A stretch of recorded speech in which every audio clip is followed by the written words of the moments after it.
سلام كمسك الختام. به نام خداوند بخشنده و مهربان. الحمد لله رب العالمین والعاقبة للمتقین والصلاة والسلام علی نبینا محمد و علی آله و اصحابه اجمعین.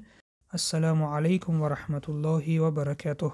درس امروزه حرف خا می باشد. برای یافتن مخرج این حرف پیش از آن الف و فتحه می گذاریم. اخ اخ. مخرج حرف خا این سرشوی حلق می باشد. قفای زبان به قفای کا می رسد. اخ اخ. حرف خا از جمله حرف های استعلا می باشد، یعنی غفظ خوانده می شود. با فتحه چنین خوانده می شود: خا خا.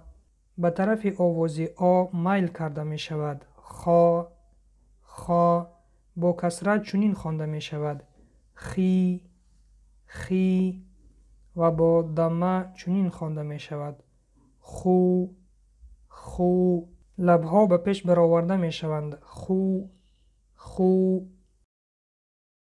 حرف خا حرف چهار شکله بوده پیش از خودش و بعد از خودش به حرف دیگر پیوست می شود.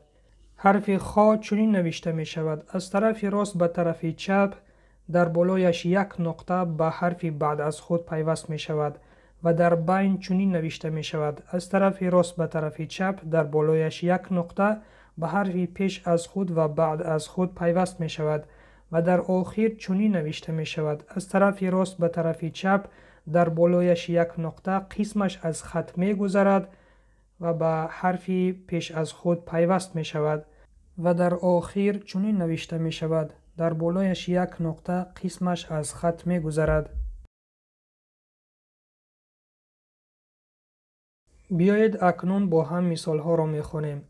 مثال اول: خا فتحه به سکون خواب خواب. در اینجا حرف ب حرف قلقله می باشد، با سکون آمده است، صدا می دهد: خواب. مثال دیگر: خا فتحه لم سکون خال خال. مثال بعدی: خا فتحه را فتحه جیم فتحه خاراجه خاراجه. در اینجا حرف خا و حرف را غفظ خوانده می شود: خاراجه.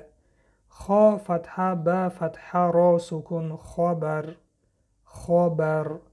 خا فتحه شین فتحه به سکون خاشب خاشب. مثال دیگر: خا فتحه یا سکون را ضمه خیرو خیرو. مثال دیگر: میم فتحه خا سکون را فتحه جیم سکون مخرج مخرج. مثال دیگر: میم فتحه خا سکون به کسره را سکون مخبیر مخبیر. مثال دیگر: الف فتحه خا سکون را فتحه جیم فتحه اخراج اخراج.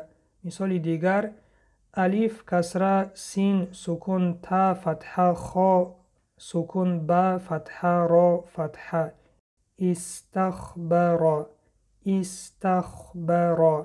مثال دیگر: یا فتحه سین سکون تا فتحه خا سکون به کسره را ضمه یستخبرو یستخبرو. مثال آخر: الف کسره سین سکون تا فتحه خا سکون را فتحه جیم فتحه استخراج استخراج.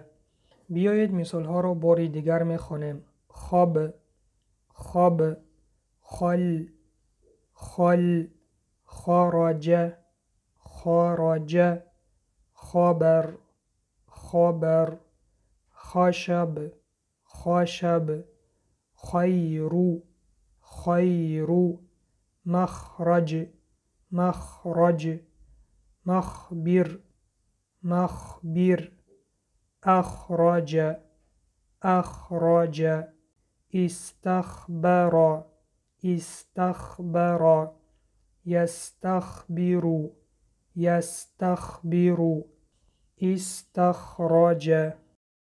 استخراج. این بود پایان درس امروزه. وظیفه خانگی، قاعده، شکل‌ها و مثال‌های حرف خا را در دفتر کاری خود بنویسید. سعی و کوشش کنید تا الفبای عربی را به آسانی آموخته به قرآن خوانی شروع کنید. در آخر دعا می‌کنیم که خداوند به شما آسان گرداند تا خواندن کتابش را تیزتر از خود کنید و اینچنین دعا را در حق ما فراموش نکنید. و سلام بر آن شخصانی که راهی هدایت را پیش گرفتند.